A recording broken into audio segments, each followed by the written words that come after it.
Hello, my beautiful people. How are you doing? I hope you're well. Okay, if you see me eating, by now, you guys should be used to this. Because I eat a lot. Anyway, sorry. This video is kind of... These cookies are bomb. I just made some oatmeal. I forgot the peanut butter. I just made some oatmeal cookies. It was supposed to be oatmeal and peanut butter. And I forgot to put the peanut butter. I just made some oatmeal cookies, but they're nice. Anyway. Okay, let me talk to you guys properly. I hope that you're all doing well. I hope that everyone's good, right? Okay? Okay. This is not a video that I would have thought would have been associated with my channel, but do you know what? I watch a lot of shows and I just feel like, why not talk about it here with you guys? Why not? So don't get me wrong, I still watch my reviews. Voice Rocks, you are my number one. Bondi Blue, you are number one, okay? I watch, Kendall on Instagram. Yes, that's where I go for my reviews on shows because I just love it. But I want to talk to you guys quickly about Insecure because I just watched the review, and if you have not watched it, do not continue to watch this video because I might say some things that happened in the show that you may not want to know because you haven't watched the episode. But if you don't mind, then carry on, because this isn't a review. This is just kind of my 2 cents on the finale. So right, the main part that I want to talk about is, first of all, number one, Molly and her job. I don't really know how to feel about this Molly this season, but I feel like more of her original character is coming out and it may not be liked by everyone, which is very interesting to see. So it seemed like, I wouldn't say that the guy that she, I don't know their names. See, this is why I can't do this. First of all, I don't like how the guy that she works with at the office called her aggressive in front of the higher ups at her job. I felt that was completely wrong, and I feel like that is a perception of many black women in jobs, and I feel like that is definitely something that needs to change. Why is it that when you're putting your point across as to something that you may want out of your job, that is deemed aggressive? I don't really like that. I don't think that we should live by labels, and I don't feel that anybody should be in a position to give them to us, especially not to undermine us in front of authority. Wrong, completely wrong. I didn't like that bit. Another bit that I thought was very humbling was when Molly was talking to Nathan's friend. I can't remember his name. I'm really sorry. I'll put his name here. Nathan's friend, and he was she apologized for not being as polite as she could have been towards him, and I thought that was a very powerful scene because it kind of showed a development in her character. I feel like as women, sometimes we may feel entitled to certain things, which isn't wrong, but you should just know when to say sorry. You should know when you're wrong in a situation, and she was definitely wrong. And I feel like maybe she felt that if she just kind of waved him off, that maybe he would come running later on and it's not really that bad, and maybe she can just cut him off and it won't matter. But we have to be held accountable for these things, and it does matter. It really does matter. So I'm really glad that she swallowed her pride and she apologized to him, because he didn't deserve the way that she treated him. He made an observation on a situation that you decided to speak to him on. He didn't force you. He did not force you. So that was really interesting. Another powerful scene that I acknowledged when I was watching the show was when Okay, two parts. So it was when Molly sent Nathan away when he came to talk to Issa, and it was also when Issa and Molly had the conversation about her sending Nathan away. I think it was really interesting because sometimes in friendships you don't always know the intention of the other person, and I feel like in that conversation that Issa and Molly had, she made it very known that maybe I am projecting onto you my own lifestyle because nothing is changing over here. So if you're single right now, then that's kind of okay. I don't know. But it didn't seem like she had her best interest at heart, only because in the previous episode they had gone to Nathan's house and done all of this stuff. So obviously she's showing you through her actions that she would like closure from the guy. It may not be a situation where you have to pick her up, but it is definitely a situation where you should allow her to have that opportunity to close that chapter herself without intervening. But I feel that in the dynamics of their friendship, Molly has always been maybe that dominant force, and now it's changing because Issa doesn't want that anymore. And I feel that with real friends, you will always give the other person room to grow and evolve past what you're used to of them into what they want to become. And if you're not, then that's when friendships break up. But it was good because Issa was able to tell Molly about herself, about her being defensive, like we saw in the previous season. Right, now, I was rooting for you. We were all rooting for you. How dare you?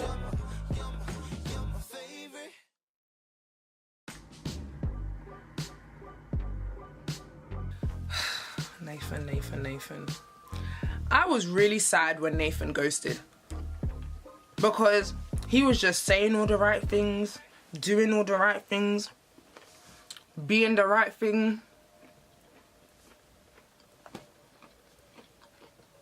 I'm not really a light-skinned guy person, right? Okay, that's fair for me to say. It's not my preference. I like my chocolate men. But Nathan is an attractive character, and I'm sure all the ladies were swooning for him. So, and he was saying all the right things, even after, you know, they had sex on the carousel. He was saying all the right things when they were laying up in the bed, and then he just ghosted. And I was really sad that he did that because I thought, wow, like this is a new break. But it just goes to show that maybe what you think that you need at that time isn't what is necessary for you, in my opinion.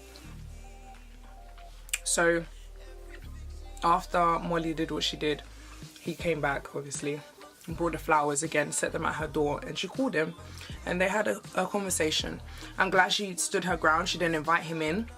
She didn't sleep with him, kiss him, hug him, anything. She just, I've come to listen to what you have to say because that is what, my hands are dry. That's the right thing to do for me and for you. And I think that that was very mature of her. So he told her that he had to go to Houston because he needed to sort himself out. I guess so. He had to sort himself out in Houston and he just needed some time. I mean, that scene was very, like, interesting to me because he looked so hurt. Like, I'm not laughing. It's just that he looked so, what is that? Sorry, guys. He looked so hurt in that scene, and I just thought to myself, has something happened? Like his face. Oh gosh. His face. Now, if you guys haven't seen it already, when you're watching it, look at his face. And if you guys have seen it, you know what I'm talking about. He looked so sad. I thought he was going to say that somebody died and he just couldn't cope or something like that. But he just said that he just gets to a place where he doesn't want to talk to people. And I'm not saying that what he did was wrong, right? Nobody take that out of context right now as I say it. But I did sympathize with him, I can't lie. That's not to say that Issa's decision to say that she needs some time for herself was wrong, no. But I really did sympathize with him, and I think it's mainly because of the sadness in his face. But also, I've experienced friendships where and this is just a friendship, right? I've experienced friendships where people have displayed that type of behavior with little to no communication, and it's very painful as the person who is interested in the friendship or interested in the relationship to I'm trying to reach out to you and you're not responding. It's not like you're not getting the messages. It's not like you changed your number and I don't know. You're just not responding. That is very painful. But if Nathan has depression issues, which I feel like that's what he was trying to say with that weird excuse of why he didn't reach out to her. I think he was trying to say that he's depressed and he's been going through it. I may be wrong. I don't know. Then it's always important to communicate. And I know that dealing with depression is not easy, but it is definitely important for you to communicate. You need to speak out and at least say, like, I'm okay, I just need some time. That's all the other person needs. Don't just come into their life, happy, happy, happy, and then boom, silence. That's strange. And nobody deserves that. At least have the decencies to just say, do you know what? I need some time. Or just pick up the phone, I need some time, please. I can't right now. Something. But the fact that he didn't do that and he is grown was a bit disappointing. But I don't like hold people like that. Do you get what I mean? I don't hold them to that pain, because whatever they may be going through in that time where they don't feel like they want to talk is bigger than whatever, like the friendship or the relationship. Unfortunately, it can be that way, especially if you're in your own head. So I did sympathize with him, but I thought that it was important. You have to communicate, say what it is so that the other person knows, and also work on that and just communicate better. That's all it requires. We may not know that you're going through a hard time, but if you express that, then people will know and they'll be able to act accordingly. But if you don't say anything, then nobody knows. Nobody knows what you're going through. Silent trauma is something that we're trying to break in the Black community.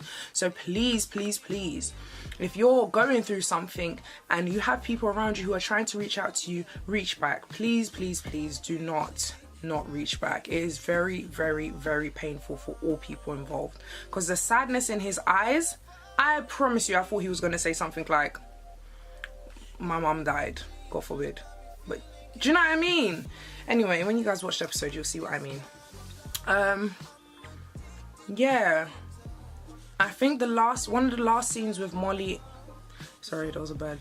One of the last scenes with Molly and the guy that she was supposed to be doing the next case with was quite interesting to see the dynamics of work, especially in a all-black firm. It's a African-American law firm, so it's just full of black people, and just to see how, I guess, you can feel like you're playing the game, but because you're stabbing your other colleagues in the back, that may not work out for you.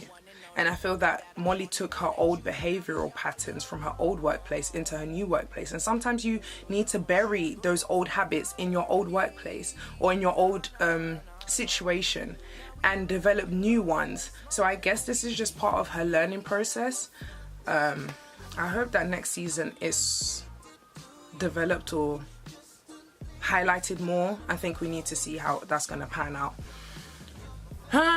Yeah, all in all, I think that this was a good season, only because it was like a transitional period, and I feel that we should be able to relate to transitions. There's so many things in life that are transitional, and it's important for us to know that, you know what, this is a time of change, and this is a time of maybe I'm developing this, what's the word?